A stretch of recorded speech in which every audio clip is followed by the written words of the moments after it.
WGPR Detroit HD2. You're watching WHPS, Highland Park, Detroit.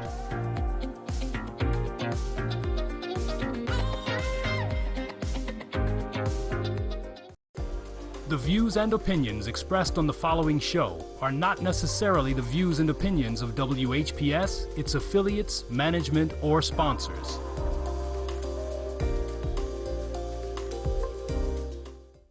My name is Watson. And my name is Mariah. We're 12 years old. And we're representing Old Redford Academy Middle School. And we're here to talk about drugs. Drugs are very dangerous and unhealthy. And they can also ruin a relationship with your loved ones. Go talk to a family member, a friend, even a teacher, or you can go to a therapist, or if you need any extra help, you can go online and find all of those. Hashtag not worth it.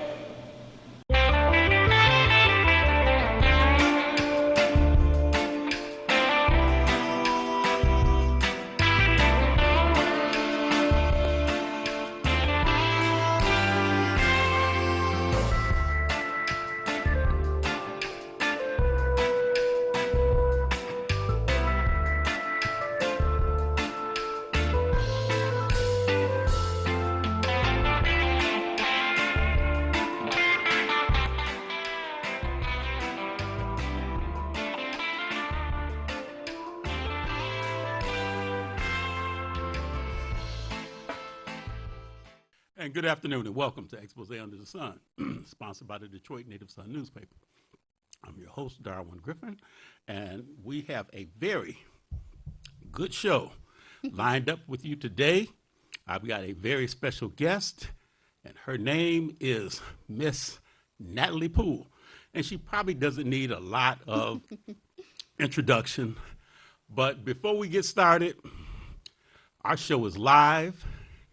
And we air in the phenomenal city of Highland Park, Michigan, under the auspices of the Honorable Mayor Hubert Yacht, as well as you can view us also in the phenomenal city of Detroit, Michigan, under the auspices of the Honorable Mayor Mike Duggan. But before we get started, too, our show is live. Our call-in numbers, area code 313-868-0342, 313-868-0351, or 313-868-4336. And our website is www.tv33whpr.com.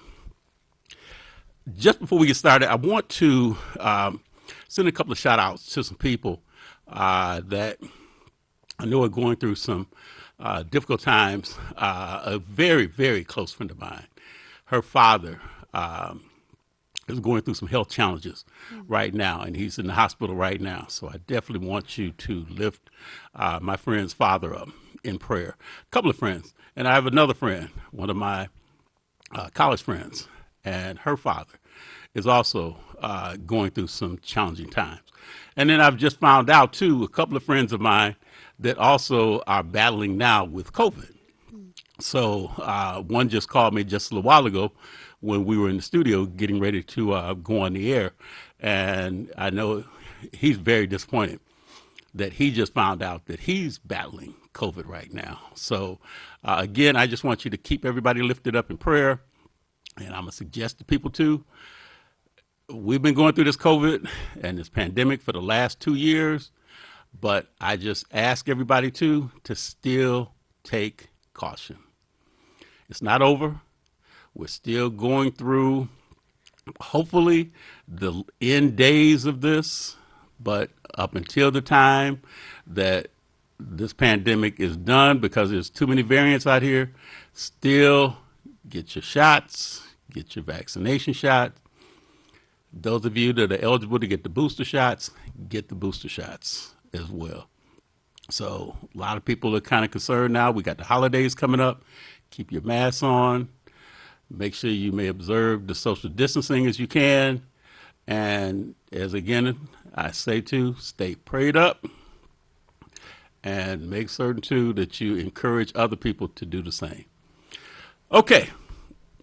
Today we're going to talk about, a lot of people, you know, that this is Mental Health Month. And what do we mean when we say the words mental health? That's what my guest is going to tackle and let people know. We talk about mental health. We talk about mental illness.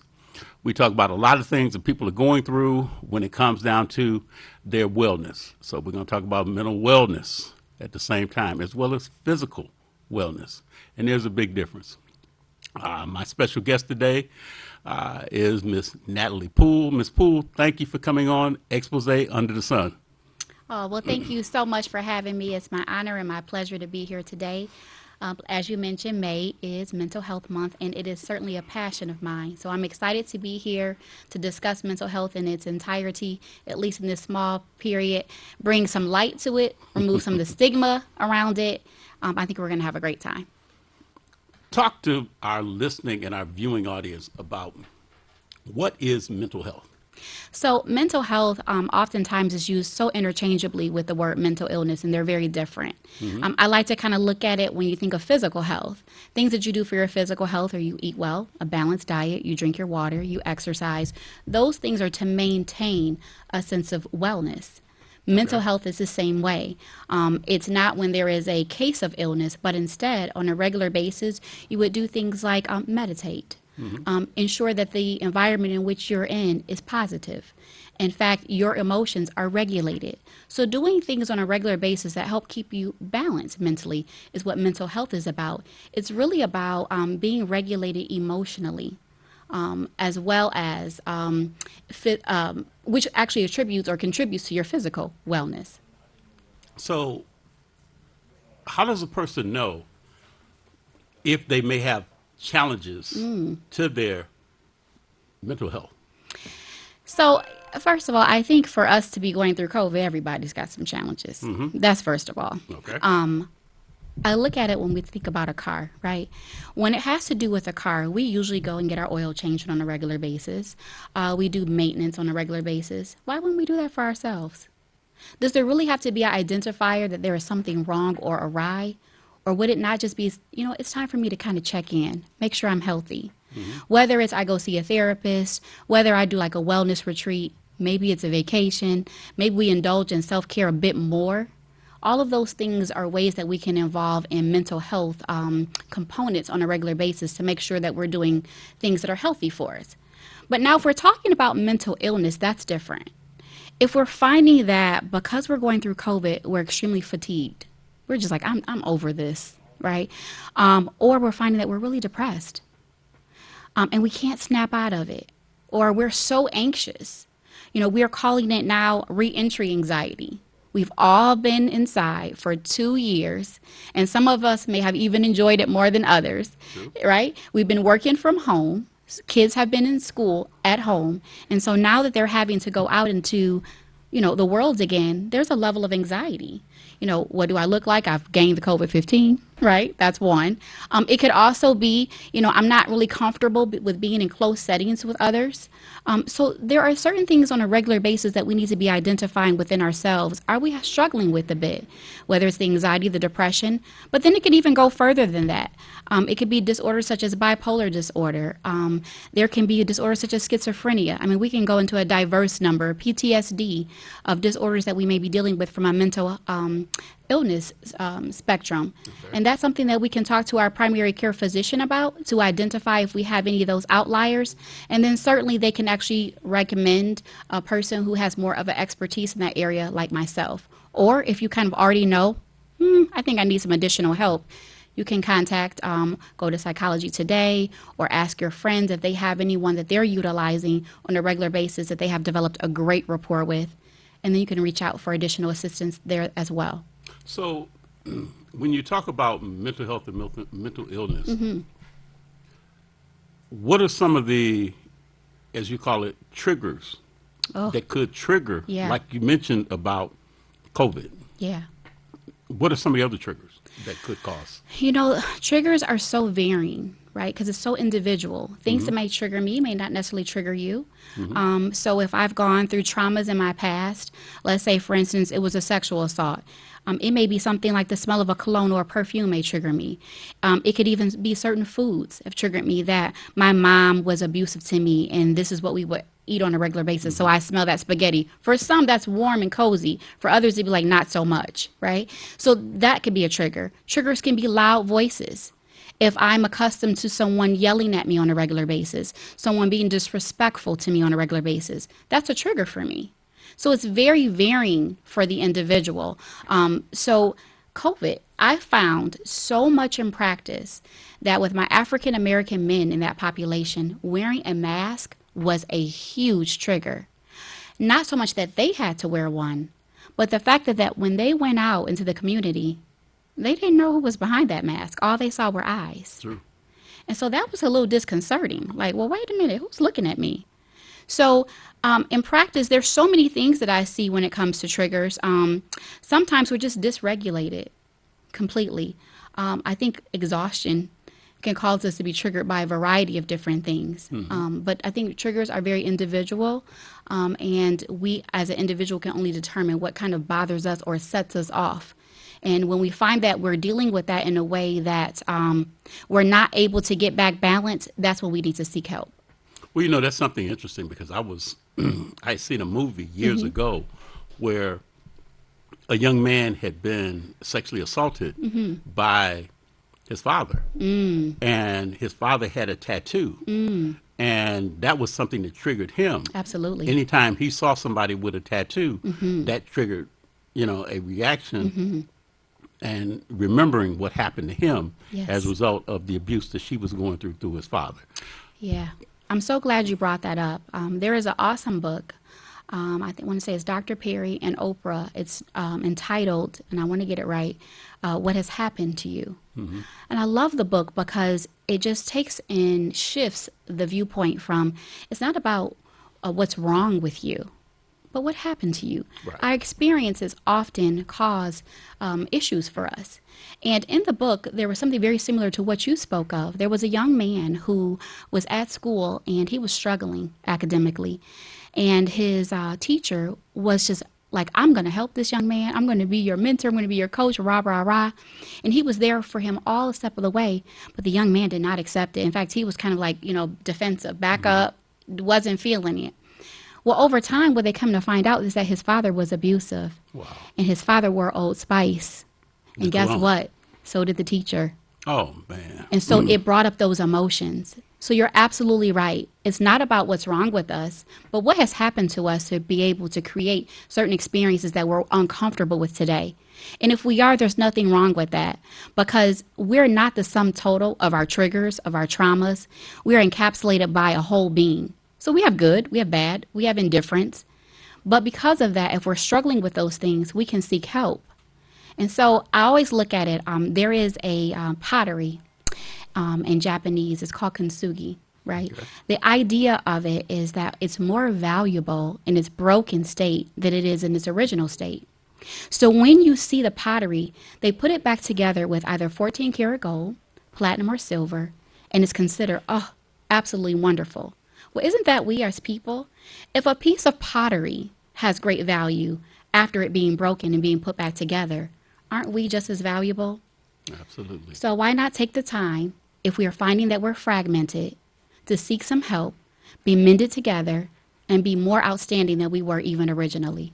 So you and I talked before about some people have the stigma of if they're going to see someone like yourself or a clinician or a therapist, that there's something wrong with that. And they're looked upon by their peers and by their spheres, as I call them, spheres of influence, right, to think that you have something going on with you, or you may not be quite right mentally or something like that.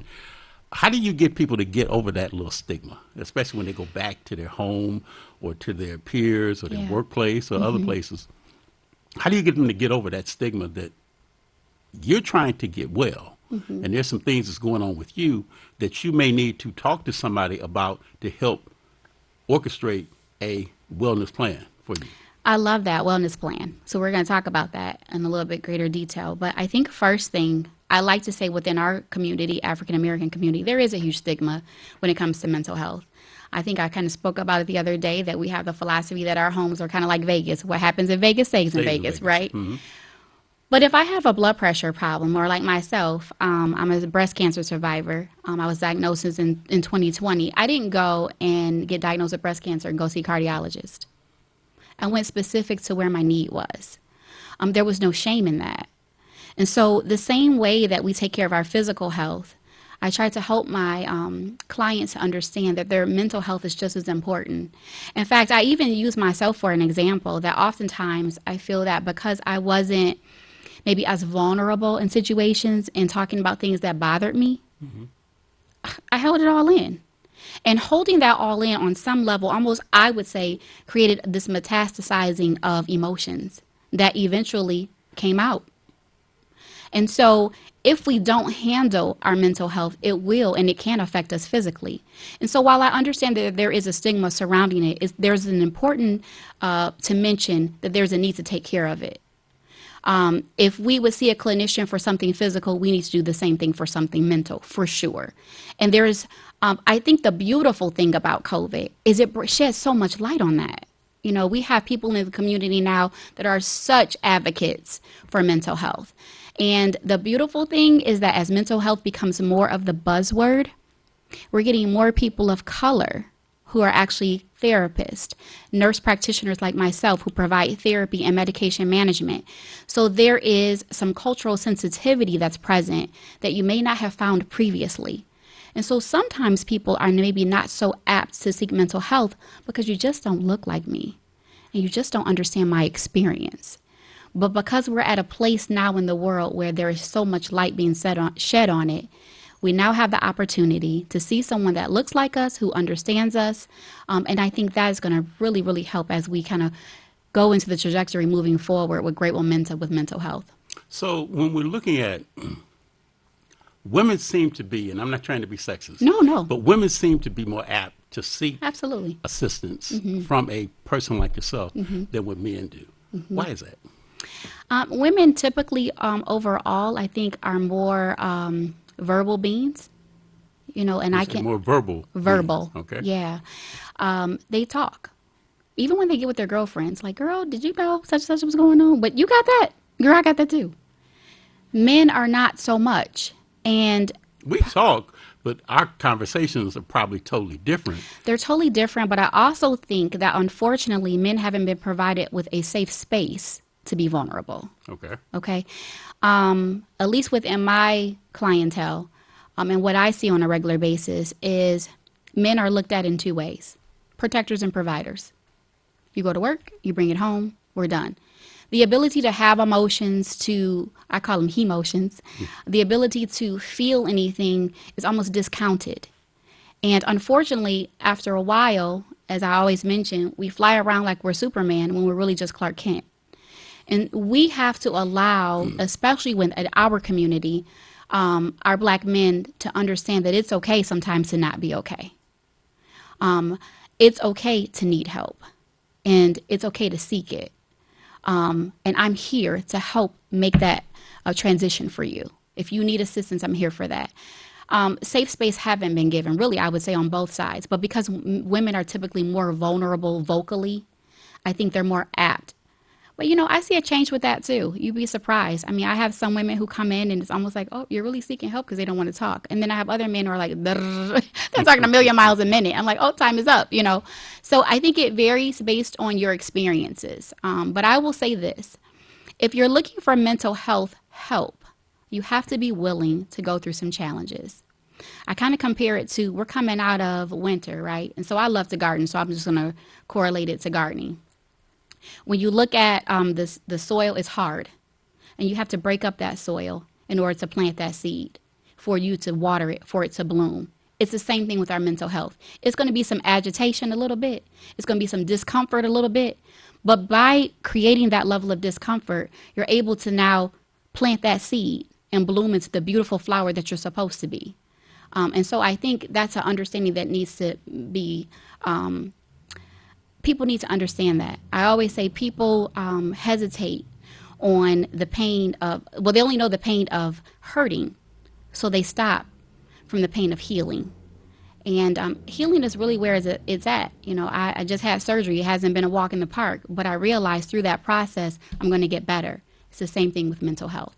So when you talk about the hurting, Yeah. we know that people sometimes, and I know we talked about this before, that they may release emotions through tears. Oh, yeah. And it's interesting how somebody has said to me the other day, I put something about Mother's Day the other day and posted something on Facebook about my mother and what she meant to me when she was still with us. And the person made a comment and said, my eyes were getting sweaty. Instead of saying they were crying, they were saying their eyes were getting sweaty. So we know that women will embrace those emotions a little bit more readily than what we men will. Funerals, weddings, graduations. And now the thing is that men tend to be a lot more reticent about letting those emotions go because of, like you were saying, about the safe space. Yeah. And just like when you mentioned about Superman, Superman had his fortress of solitude. That's right. Where he would go to. Yes. And where the safe spaces that men go to. And sometimes they're going to women Yes. to find that safe space because they're looking for their woman or a woman that they're involved in their life, just like a mom. That may be. So men tend to be very reticent about crying. Yes. Why should men, or talk to men in our audience real quick and just tell men why it's important for them to be able to unleash that emotion and let it go, even if they are in the presence of their boys, their partners, some of their teammates or other coworkers or something Right. like that.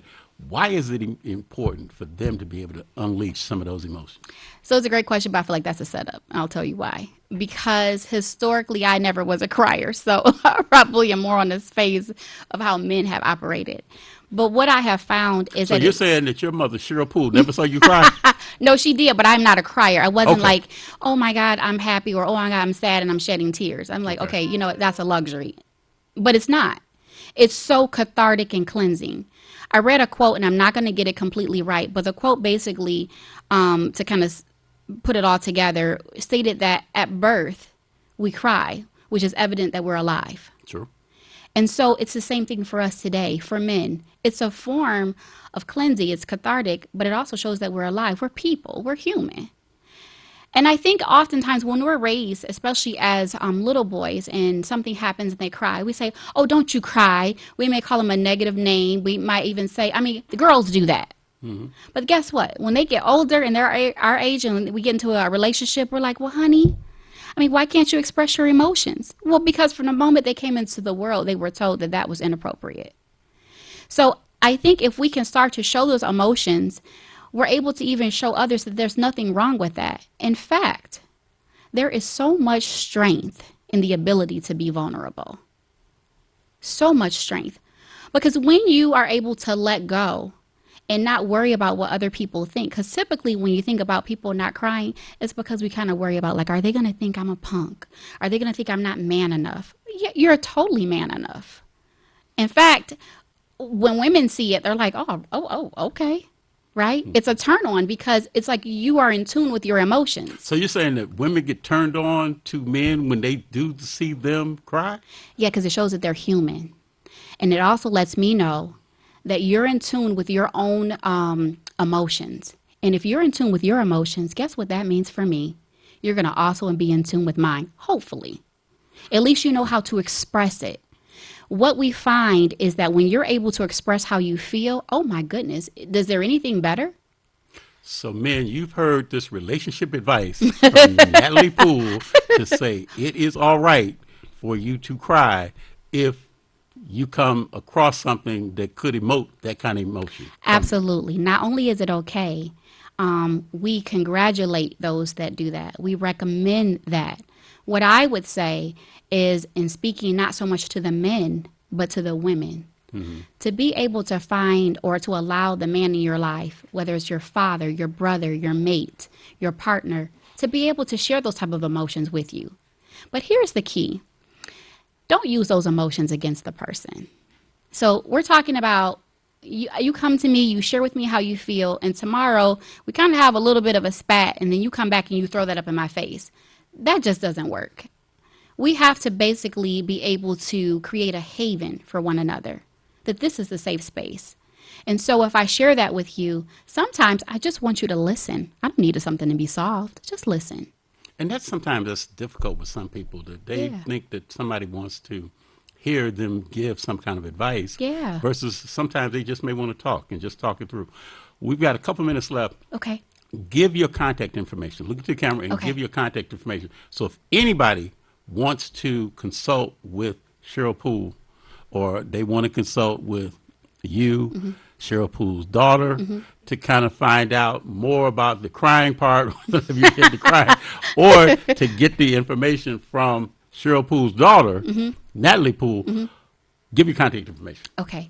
So contact information is Natalie Poole. I'm a psychiatric board certified mental health nurse practitioner. My business is Peace of Mind, LLC. My phone number is 248-422-0949. And my website is www.pieces, that's PIECES, 2TO, peace, PEACE, wellness, WELLNESS.org. Again, www.piecestopeacewellness.org. That's my contact. Give that number again, because sometimes people didn't get that pen to put to paper real quick. Absolutely. It's 248-422-0949. So in the minute we've got left, what is something that you would like to express to our viewing and listening audience that you would like to see them do to make certain that they maintain a well harmonic being? So I love the word peace. I think peace encapsulates so much. And I think we live at a time that there isn't a lot of that. So I think individually we can be responsible for that. And I've kind of broken down that word into an acronym for myself. So P being the positive, E being effort, A being acceptance, C, care and compassion, and then the last E, energy. If we can really work at bringing that word together and how we function day to day, I think we can really start a great process in the world and spreading positivity and peace into the world. Well, we're definitely going to keep you lifted in prayer. Thank you. So that you have a total healing. Yes. When it comes down to God will keep his loving and his healing hands of comfort and care upon you as you do get through this. Absolutely. I just want to say that, this has been a pleasure Aw. to get an opportunity to meet with you, Likewise. to have this conversation, and then also, too, we'll be working together Yes. with an event that we've got coming up in River Rouge High School on the Super 20th excited. of this month, where we're going to talk about looking at what to do if you get stopped by the police. And one of the things that's great is that Miss Natalie Poole is going to be our clinician on the set. Yes. To pretty much talk to high schoolers. Yes. To let them know what they should and how they should not react if they are stopped by the police. Prom is getting ready to come up. Graduation is getting ready to come up. What advice would you give? Because a lot of times we've got 1 minute left. So just tell that one little something that if somebody gets stopped, sometimes they go through that fight or flight. Yes. It's not worth not going home. It's not worth having somebody to go and you looking up from a grave because you decided that something was not worth stopping and complying with what the police are saying. Suicide. Now, I know you and I talked the other day, and I know you were saying something about that with suicide. Just let our audience know, because there may be somebody that might be contemplating suicide because of what's happening with COVID, because of what's happening with other things going on with their life, be it work, be it a relationship or something like that. Just give the one little something, too, before we wrap up, to somebody that might be contemplating suicide. So suicide is very complex. I'll try to give something quick and easy for them. I think immediately they need to seek attention, right? I don't think that's something that you can kind of address really quickly because it's so complex and it can be so varying in the reasons why people want to commit suicide. Oftentimes they feel that their families and their people around them would be better without them. And that isn't necessarily the truth. So I would say seek help immediately. And give your contact information one last time. 248-422-0949. And that's my company, Peace of Mind, LLC. We have been blessed to have Ms. Cheryl Poole here with her daughter, Natalie Poole in our audience. And I keep saying Cheryl Poole's name because Cheryl Poole is the caregiver and is assisting her daughter with doing the daily things that she does to get around and about. But again, you've been watching Expose Under the Sun, sponsored by the Detroit Native Sun newspaper.